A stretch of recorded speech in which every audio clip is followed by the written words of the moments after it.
The restaurant glowed with soft candlelight, the kind that makes every face look warmer, every table feel more intimate.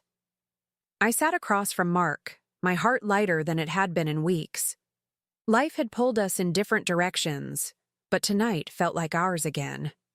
I lifted my glass of wine, savoring the taste and the atmosphere, letting myself believe we were finding our rhythm. The low hum of conversations around us wrapped me in comfort. This wasn't just dinner. It felt like a promise. Mark leaned closer, asking about my day with a smile that almost disarmed me. I noticed the fine lines at the corners of his eyes, the way his laugh softened his whole face, and for a moment, I let my guard down. His hand brushed mine across the table, and I clung to that touch like a lifeline. Maybe we were repairing what had been slipping through our fingers. I imagined dessert, a stroll under the city lights, maybe even some closeness at home. Fragile, yes, but possible. Then it happened. His phone buzzed against the table, shattering the fragile bubble I had wrapped around us. The screen lit up in the dim light, and without meaning to, my eyes landed on it. A picture of a messy bed, sheets twisted, followed by words that made my blood run cold. Miss you already. Last night was unforgettable. My chest tightened, my stomach lurched.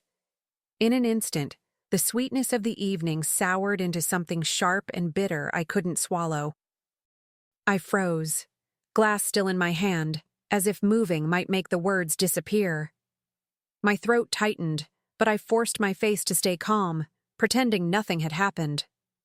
Mark's eyes flicked up at me, maybe sensing my sudden stillness, and in that moment, I realized he didn't know I'd seen. The betrayal buzzed in my ears louder than the clinking of silverware. Part of me wanted to scream, to demand answers right then and there. But another part, the colder part, decided to wait. I leaned back in my chair, steadying my breath, trying to collect myself while my insides twisted. "Mark, who just texted you?" I asked, my voice trembling but measured. He blinked quickly, shoved his phone face down, and forced a smile that didn't reach his eyes. "It's work. Nothing important."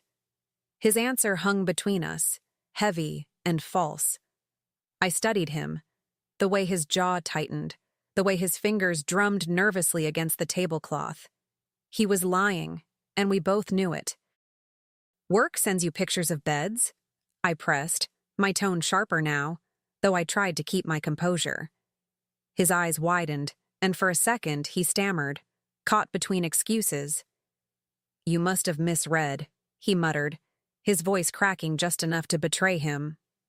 "It's not what you think." Oh, but I knew exactly what it was. That message was no mistake, no misunderstanding. It was a confession wrapped in pixels, handed to me like a dagger in the middle of our dinner. I sat there, every muscle in my body screaming to explode, yet I forced a smile that didn't belong to me. I picked up my fork, cutting into food I could no longer taste, chewing just to keep myself from shaking. Around us, waiters carried trays, couples laughed, glasses clinked. To anyone watching, we looked like a normal pair sharing a pleasant evening. But inside me, something cracked. Quietly, almost invisibly, like glass under pressure. And once that crack began, it wouldn't stop spreading. Mark cleared his throat, trying to redirect the night with small talk. "The wine's good, isn't it?" he said, his voice too bright, too rehearsed. I nodded slowly, letting him think I was swallowing his story, though my thoughts churned. Every word he spoke felt like a performance, each smile another mask layered over betrayal. I wondered how long he'd been playing me, how many dinners, how many moments had been lies. The weight of it all pressed down, but so did a new, sharper resolve. I decided right then not to give him the satisfaction of a scene. No, he wouldn't get that from me. I'd let him think he'd gotten away with it, let him believe his secret was still intact.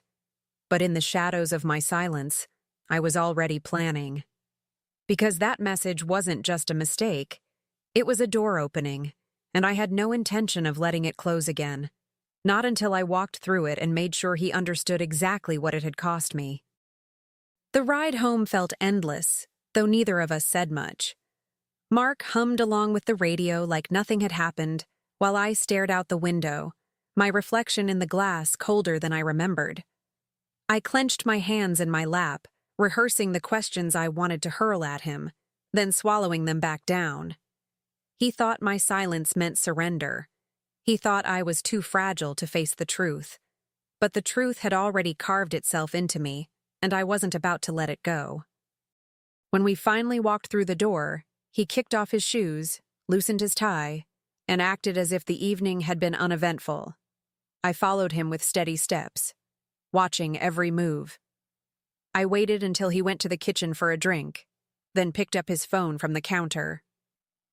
My hands trembled, not from fear, but from the fire burning inside me. The photo was gone, deleted. He had cleaned up the mess he thought I couldn't handle, but he forgot one thing. I'd already seen it. He came back, glass in hand, and froze when he saw me holding the phone. "So," I said, my voice low but sharp, "you deleted the photo? But you forgot I saw it first." His face hardened instantly, the charm slipping away like a mask cracked down the middle. "Why are you going through my phone?" he snapped, his tone dripping with accusation. "Don't you trust me?" The audacity of it almost made me laugh. He wanted to twist this, to turn me into the villain. But I wasn't playing that role. Not tonight. My pulse pounded in my ears, but I held his gaze without flinching. "Don't twist this around," I shot back, my voice firmer now.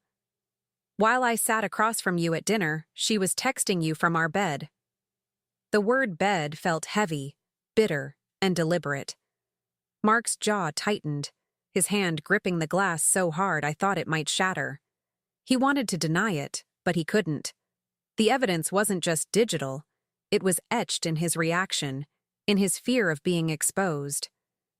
He set the glass down, his tone suddenly cooler, more calculated. "Sophia," he said slowly, almost condescending, "maybe this marriage isn't working anymore."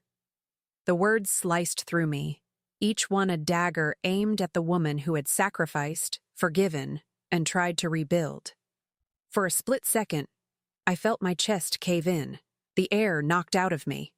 He wasn't even fighting for us. He was discarding me, like I was the burden, not his betrayal.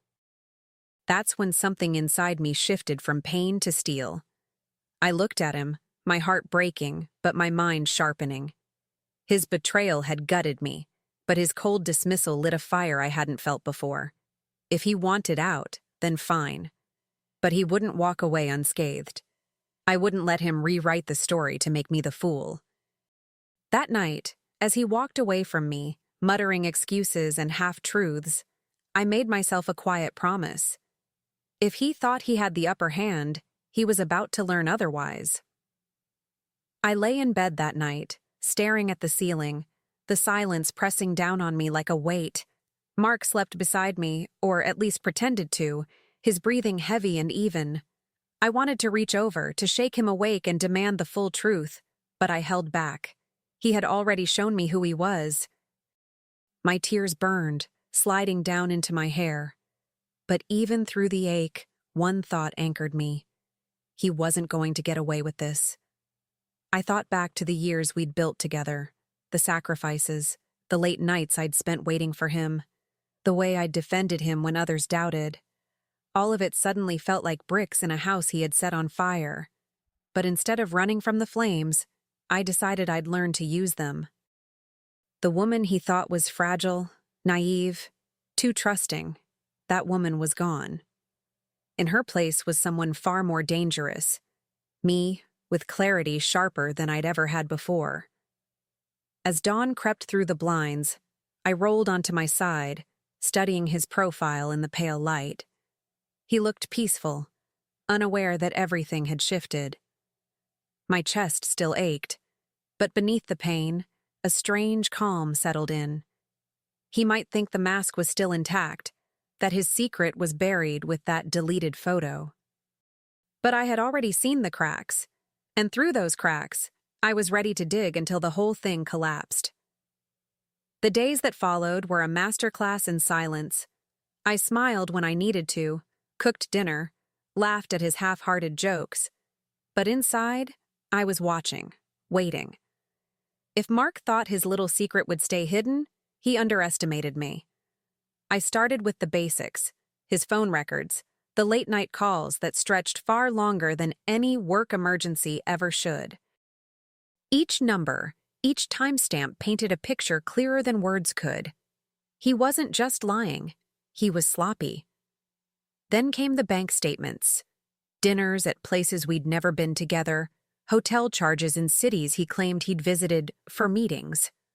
I combed through every line like a detective piecing together a crime scene, and with each discovery, the sting dulled and turned into something sharper. Proof, evidence, ammunition. He had written his betrayal into receipts and credit card swipes, and I was collecting every last one. But the jackpot came when I remembered the family laptop. Mark had synced his messages to it months ago and forgot. Sitting there in the glow of the screen, my heart pounded as I opened the folder. And there it was. Messages dripping with intimacy, snapshots of hotel rooms, the same bed I'd seen in that first photo. Every detail was spelled out, like he'd wanted me to find it. I leaned back, breath shaking, but this time, it wasn't grief I felt. It was resolve. I printed everything, texts, receipts, call logs, slipping them neatly into a folder I kept hidden in the back of my closet. Each page felt like both a wound and a weapon, cutting me but arming me at the same time. I wasn't rushing into a fight.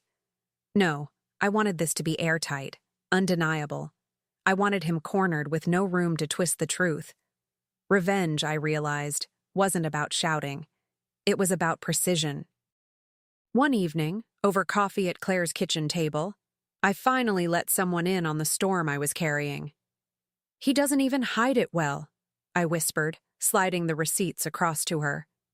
Claire's eyes widened, fury flashing in them like sparks. "Sophia, you have everything you need to end him. Don't let him walk away clean." Hearing her say it out loud felt like gasoline to the fire I'd been tending. She wasn't just my friend, she was my witness, my anchor. I gripped the edge of the table, my voice steady even as my pulse raced. "I won't," I told her, my jaw tight. He embarrassed me in public. He sat across from me at dinner while she texted him from our bed. Now I'll return the favor. Claire reached across and took my hand, her grip firm, her eyes fierce. In that moment, I wasn't just a wife betrayed. I was a woman preparing for war. Nights became my battlefield. While Mark snored in bed, I sat in the glow of the laptop, scrolling through every thread, every line of their secret world. Her name appeared again and again, dripping with endearments that once belonged to me. The sting was sharp at first, but with each word I read, the pain hardened into strategy. I wasn't just uncovering his affair. I was building the stage where he'd be forced to perform the truth. There were moments when doubt tried to creep in, whispering that maybe I should just leave quietly, spare myself the drama. But then I'd see another photo, another hotel charge, another smug little "miss you already." And that doubt dissolved into clarity. Walking away silently would mean giving him freedom without consequence. No, he needed to feel the weight of every betrayal, the sting of exposure in the very places he thought he was untouchable. By the time my folder was thick with proof, I no longer trembled when I touched it. Instead, I felt calm, almost frighteningly so. I had transformed my heartbreak into evidence, my humiliation into leverage. And while Mark went on with his charade, blissfully unaware, I was already plotting the perfect stage for his downfall. All that was left was the moment to strike, and I knew exactly when and where it would happen. The invitation to the family dinner arrived just as I'd been waiting for the right opportunity. Mark's parents were hosting. His siblings and colleagues would be there, an audience he couldn't charm his way out of. When he handed me the envelope, smiling like nothing was wrong, I smiled back and accepted. Inside, though, my pulse quickened. This was it. The night where his double life would unravel in front of everyone he cared about. I prepared carefully, slipping the folder of evidence into my bag like a secret weapon. The night of the dinner, I dressed with precision. Elegant, composed, every detail deliberate. If he expected me to crumble, I'd give him poise instead. As we drove to his parents' house, he made small talk, humming along with the radio, unaware of the storm sitting quietly beside him. I answered with nods, my mind rehearsing every word I planned to deliver. When we walked into the dining room, the air was warm with the smell of roast and the hum of conversation. His family greeted us with hugs, smiles, polite chatter. I returned their warmth, all while holding a steady mask over the truth I carried. I sat down beside Mark at the long table, my hands folded neatly in my lap. No one could see it yet, but this was no ordinary dinner. Tonight, I was both guest and executioner. The clinking of silverware and polite laughter filled the room, but all I could hear was the steady beat of my own heart. Mark sat beside me, leaning in to tell his brother a joke, oblivious to the trap tightening around him. I waited, patient, biding my time as the courses came and went. Every smile I offered, every nod, was a thread in the mask I wore. He had humiliated me over dinner once. I was about to return the favor, and mine would leave scars. Halfway through the main course, I set down my fork and reached calmly into my bag. The room buzzed with conversation, no one noticing until the sound of paper sliding across the table caught their attention. I stood, my voice clear and steady, cutting through the chatter. "Mark," I said, projecting just enough to command the room, "remember when you told me it was just work?" All eyes turned to me, forks frozen midair, curiosity sparking. He looked up, startled, his face paling. "Sophia, sit down," he hissed under his breath, panic flickering in his eyes. But I wasn't sitting. I lifted the printed photos and messages, laying them out like cards in a game he was destined to lose. "Because here's the kind of work you've been doing," I announced, my voice unwavering. Gasps rippled around the table, his mother's hand flying to her mouth, his brother's face hardening in disbelief. Mark's mask was crumbling in real time, and everyone was watching. Mark's voice cracked as he reached across the table, trying to grab the papers. "Sophia, stop! This isn't the place!" His panic only fueled me. I pulled the folder back and gave him a smile so calm it must have terrified him. "The place?" I repeated, my tone edged with steel. "You humiliated me at dinner with your mistress's texts. Now everyone deserves to see who you really are." The silence that followed was heavy, suffocating. His mother's voice trembled. "Mark, is this true?" Her question sliced through the air, each word like a nail in the coffin of his reputation. Mark's face reddened, his mouth opening and closing as he scrambled for excuses. He muttered about misunderstandings, about me being overly emotional, but the evidence lay bare on the linen tablecloth. His siblings stared in shock. His colleagues whispered behind their hands. The fortress he had built, his image, his charm, was collapsing right in front of them. I didn't shout. I didn't need to. My power was in my composure, in the fact that I had turned his lies into undeniable truth. With every second that passed, the shame burned deeper into him, and I let it. Finally, I straightened my shoulders, folded the remaining papers, and slipped them back into my bag. I didn't storm out. I walked with quiet grace, leaving the table in stunned silence. The damage was done. And this was only the beginning. The morning after the dinner, I woke with a strange calmness in my chest. The storm had already torn through, and all that was left was clarity. Mark shuffled around the kitchen, avoiding my eyes, his movements jittery and small. He hadn't said a word since the night before, but he didn't need to. His silence was an admission, and I no longer cared to hear his excuses. I had bigger plans that involved ending this on my terms. By mid-morning, I was sitting in a polished office, a folder of evidence resting on the lawyer's desk. The air smelled faintly of leather and fresh coffee, grounding me as I leaned back in the chair. "With this much proof, Sophia," the lawyer said, adjusting his glasses as he flipped through the pages, "the court will favor you." I nodded, steady, resolute. This wasn't about revenge in the courtroom sense. It was about securing what I deserved after years of lies. Mark called my name from the doorway when I returned home, his voice desperate. His eyes were red, his shoulders slumped, a man suddenly aware of everything he was about to lose. "Please," he whispered, "I made a mistake. Don't do this." For a flicker of a second, I saw the man I once loved, but the image dissolved as quickly as it came. He hadn't made one mistake. He had built a life of them, and now the bill was due. I set my bag down slowly, studying him the way you'd study a stranger. "You thought you could live a double life," I said, my voice calm but sharp enough to cut. "But you can't have both. And now you'll lose them." His lips parted, searching for words that would soften me, but I'd already heard every excuse, every lie. There was no apology that could stitch back what he'd shredded. He reached out, his hands trembling, but I stepped back. The distance between us wasn't just physical. It was a canyon carved by betrayal.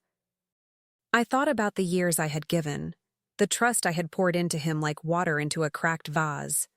No matter how much I tried, it could never hold. "I'm done patching holes," I told him, and the finality in my tone made his shoulders sink. For once, he had no power here. Later that night, I lay in bed alone, the house quiet except for the hum of the refrigerator down the hall. I should have felt empty, but instead, there was a strange peace settling into me. I wasn't naive anymore, wasn't clinging to what once was. The papers were in motion, the evidence airtight, the outcome certain. He might beg, he might rage, but none of it mattered now. My future was no longer tied to his deception. It was mine to claim. The following week, I walked back into my lawyer's office, papers signed, decisions sealed. Each signature felt like a release, as if I was cutting away the last strings that tied me to him. When I looked up, the lawyer gave me a reassuring nod. "You've done the hard part," he said softly. I smiled faintly, realizing he was right. The hardest part wasn't leaving Mark. It was letting go of the woman who once believed his lies. At home, Mark was waiting, slouched on the couch, his face hollow. "Sophia," he said, his voice barely a whisper, "don't do this to me." I stood in the doorway, holding my purse, feeling the weight of his words roll off me like water off stone. "I'm not doing this to you," I answered quietly. "You did this to us." His mouth opened, but no sound came. For the first time, he was speechless, and I savored it. Walking upstairs, I felt taller than I had in years. Each step carried me further from the shadows of betrayal and closer to the life I was reclaiming. In the stillness of my room, I opened the window, letting the cool night air wash over me.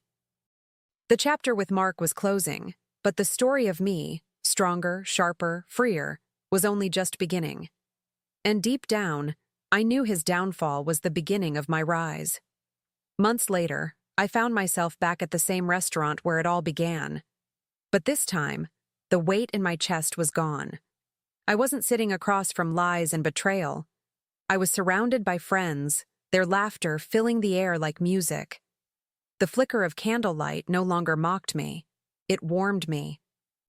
I raised my glass, the clinking of crystal echoing against the walls, and for the first time in a long time, I felt free. Halfway through dessert, My phone buzzed on the table. For a moment, my heart jolted, an echo of that night. But when I looked down, a smile spread across my face. It was a simple reminder. My spa retreat was booked, a gift to myself with the settlement money he thought I'd never claim. The message was short, ordinary, yet it carried a weight no one else at the table understood. It wasn't just a reminder. It was proof of my new beginning. Claire leaned toward me, her eyes twinkling with curiosity. "Do you ever think about him anymore?" she asked, her voice soft, almost cautious. I lifted my glass, catching the light, and let out a laugh that was lighter than I remembered myself capable of. Only when I remember that the best message I ever got was hers. It set me free. The table erupted in cheers, glasses raised, and I felt it deep in my bones. I wasn't just surviving, I was finally living. The weeks that followed felt like stepping into sunlight after years of living in shadows. I filled my days with things I'd once pushed aside: painting, yoga, long walks by the river with Claire. Even the simplest rituals, like brewing my morning coffee or reading on the porch, felt sacred now. They weren't just routines. They were reminders that I had survived, rebuilt, and chosen myself over his deception. Every small joy was a quiet victory. There were moments when memories tried to claw their way back, the dinners, the late-night talks, even the laughter we once shared. But instead of drowning me, those memories became mirrors. They showed me who I had been and who I would never be again. A woman waiting, hoping, shrinking for someone else's love. I had outgrown that version of myself, and when the ache tried to creep in, I met it with gratitude because it reminded me of how far I'd come. One evening, as I stood in front of the mirror before heading out with friends, I barely recognized the woman staring back at me. Not because she was different on the outside, but because of the fire in her eyes. Stronger, sharper, unafraid. I smiled at my reflection, whispering to myself, "You're finally free." And for the first time, I truly believed it. The past was behind me, and the future was mine to shape, on my terms and no one else's. The spa retreat finally arrived, tucked away in the mountains, where the air smelled of pine and freedom. Wrapped in a soft robe, I lay back and let the warmth of the sauna wash years of tension from my body. For once, there were no buzzing phones, no secrets hiding in plain sight, no lies to unravel. Just me, whole, steady, and finally, at peace. I closed my eyes and let the silence cradle me like a promise of better days ahead. On my last night there, I sat under the stars, the sky stretching wide and endless above me. I thought about how close I'd come to losing myself, how easily I could have stayed trapped in that cycle of betrayal. But instead, I had chosen to fight. Not just for justice, but for myself. The darkness had tried to swallow me, but I'd carved my way out, carrying my dignity like a torch. And now, the night no longer scared me, it inspired me. When I returned home, my friends welcomed me with open arms, laughter spilling into the room as we shared wine and stories. Claire raised her glass high, and I followed suit, my heart swelling with gratitude. "To freedom," she said, her eyes locked with mine. "To freedom," I echoed, the words rolling off my tongue like a victory song. And as the glasses clinked together, I knew the truth. I hadn't just ended a marriage. I had begun a life I truly owned,